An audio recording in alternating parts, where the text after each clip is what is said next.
Welcome back to Our Issues Milwaukee. I'm your host, Andrea Williams. The 2016 U.S. presidential election will take place on Tuesday, November 8th, and my next guest is here to tell you everything you need to know for that upcoming election. Neil Albrecht is the executive director of the Milwaukee Election Commission. Hi, Neil. Hello, Andrea. It's great to be back on the show. Thank you for being here. And needless to say, Tuesday, November 8th is kind of a big deal. It is. It's a presidential election. Yeah. It draws the highest, by far, volume of voters in the four-year election cycle. So we are looking forward to some great voter participation. Yeah, and it's so special because this is when individuals from all 50 states, including the District of Columbia, go out, cast their vote, and decide who will be the next president of the United States of America. So it's been interesting watching the candidates in itself. So it's always, I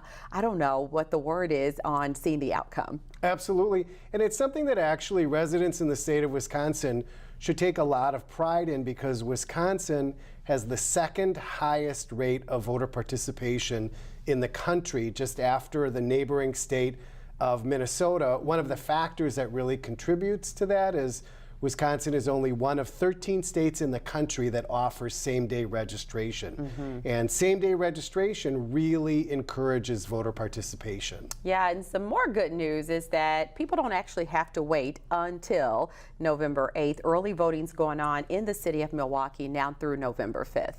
That's correct. Early voting began in the city of Milwaukee back on September 26th.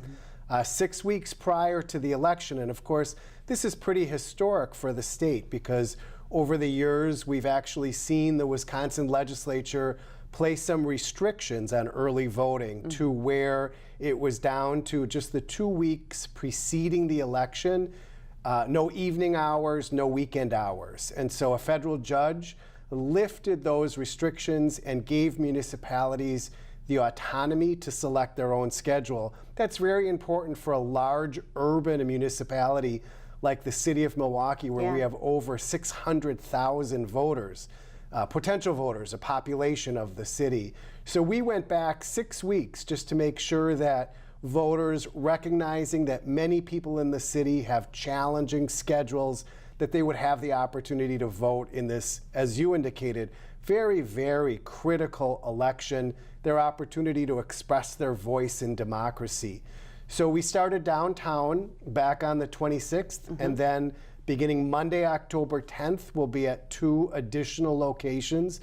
We'll be offering early voting at the Midtown Center and at the Forest Home Library. Okay, and so just to reiterate that, the Zeitler building downtown will remain an early voting site, and then starting October 10th, the public will have the opportunity to go to the Midtown Center, which is located at 56th and Capitol, or the Forest Home Library at 1432 West Forest Home Avenue to do that early voting process. And the mayor actually said this is a really big deal in the sense that a lot of people have jobs and childcare needs, educational demands, as well as transportation challenges. So to put these centers where a lot of people will have easier access really says a lot. It does. I think the City of Milwaukee in particular is very dedicated to encouraging voter participation, and to do that you have to make voting accessible. Right. So we have maintained neighborhood-based polling places. For example, instead of going to voting centers, which you can see in other large urban areas, but also now that we've been given the opportunity, we've expanded the early voting to include these 3 different sites. One downtown, one on the north central side of the city, and one on the south central side of the city. And it's not just the locations, it's actually the hours, that we recognize that there are a lot of people in the city who are working multiple jobs, have child care concerns, have other challenges to their schedule. So we're offering evening hours, weekend hours, including Saturdays and Sundays, just to make sure and to encourage every resident that's eligible in the city of Milwaukee to cast their ballot because this is so important. Yes, and that is such a huge deal. The weekend hours and all of those things are right there on the website, so people can kind of take a look at the schedules as to where they can go and when. Right, exactly. And whether you early vote or some people just will not, they'll absolutely insist on going to their polling place on election day because they see their neighbors and they see the same poll workers election after election. So regardless if you're going to early vote or whether you plan to go to your polling place on election day, I want to just emphasize that this is the election to be prepared for. And our website is a tremendous resource for information for people to help them prepare for the election. So you can go to our website, you can look at the early voting schedule, see where the locations are, get directions to those locations, find out where parking is. But you can also do things like confirm your voter registration status. You can review your ballot for the election. You can look at a sample ballot that's specific to the ward that you live in the city of Milwaukee. You can review the photo ID requirements to make sure you have the necessary photo ID to be issued a ballot. And you'll also want to look at what documents are acceptable for proof of residence if you need to register to vote. It's a tremendous resource. Not everyone obviously has internet access. There is a digital divide, and so they can also call the Election Commission at the 414-286-VOTE number, and we're happy to help them prepare for voting. All right, that number again is 286-VOTE, 286-8683. And another thing on the website that I think is so helpful to people, sometimes people move and they don't quite know where their polling place is. They can put in their address and it'll tell them exactly where they need to go. So that's always helpful as well. Right, and polling places, we try to avoid it because it does create some public confusion. We try to avoid changing them. But sometimes polling places do change. So if you haven't voted for a while, it's good to confirm your polling place again before you attempt to go there on election day. Yes, and let's discuss voter registration. You have stated that people can register to vote on election day, but people also have the option of registering early at any of the Milwaukee public libraries. Let's talk about who needs to register and what items they need in order to do so. Sure, absolutely. And even though you certainly can register at your polling place on election day, it could take a little more time for you to complete the voting process.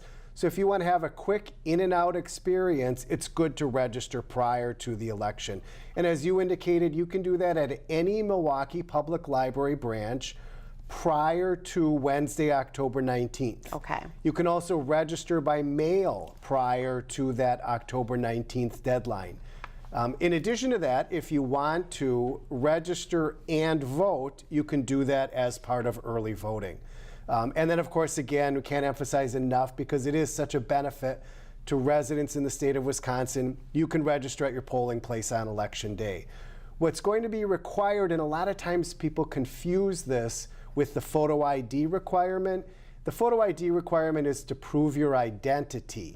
And so that photo ID doesn't necessarily need to have your current address on it. It's just for purposes of proving your identity.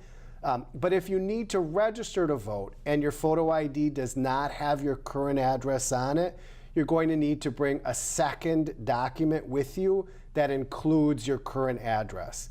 And that's called the proof of residence, and that can be something like a utility bill, a bank statement, any document that's been issued to you by a unit of government. So when you think about how broad unit of government can be, most people have a letter that maybe they've received from unemployment or from Social Security or from the state or county or city. That letter addressed to you at your current address could meet the proof of residence requirement. Okay, and it can all get very confusing, and that's why I have you here today, but it also should be refreshing for the viewers at home to know all they have to do is pick up the phone and call 286-VOTE, and there will be someone to answer any questions they have, or like you said, easily log onto the website and see if you can find the answer to any of your concerns. Now, you did mention the ID cards, which are needed in order to vote in this upcoming election on November 8th. And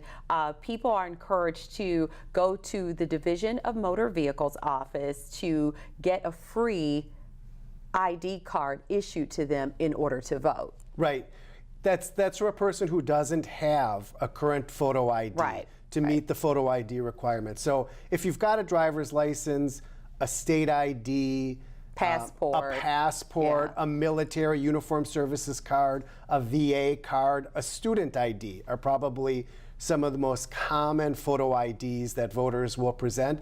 But if you don't have any of those and there is a financial hardship to you in securing one of those, go to the DMV and apply for a free state ID. If they're not able, for example, to secure your birth certificate as part of that application process, they'll issue you a receipt that you are in process for securing your photo ID, and that receipt can then be used to meet the photo ID requirement at your voting site, whether you early vote or whether you go to your polling place on election day. So it's important to know what are the acceptable photo IDs on that list, because not every photo ID is acceptable. We actually have one of the most limited lists in Wisconsin of acceptable photo ID. Find out what that is before the election and take whatever steps are necessary to secure it so that that doesn't become a barrier to prevent you from being able to cast a ballot. Yes, and I will add that that receipt that you receive from the DMV, if you are in that scenario, is valid for 45 days, and you use it at the polls until your state ID arrives in the mail. So needless to say, Neil, you've given us some very helpful and very important information that's going to lead us up to the presidential election on Tuesday. Thank you. Excellent. Thank you for having me on the show. All right, it's always a pleasure. Neil Albrecht is the Executive Director of the Milwaukee Election Commission. Don't forget, the fall general election is on Tuesday, November 8th. And for all the details, again, go to milwaukee.gov or call 414-286-VOTE. That is going to do it for today's show. I'm your host, Andrea Williams. As always, thank you for watching, and I hope you join us again next week as we take another look at our issues, Milwaukee. Have a great day.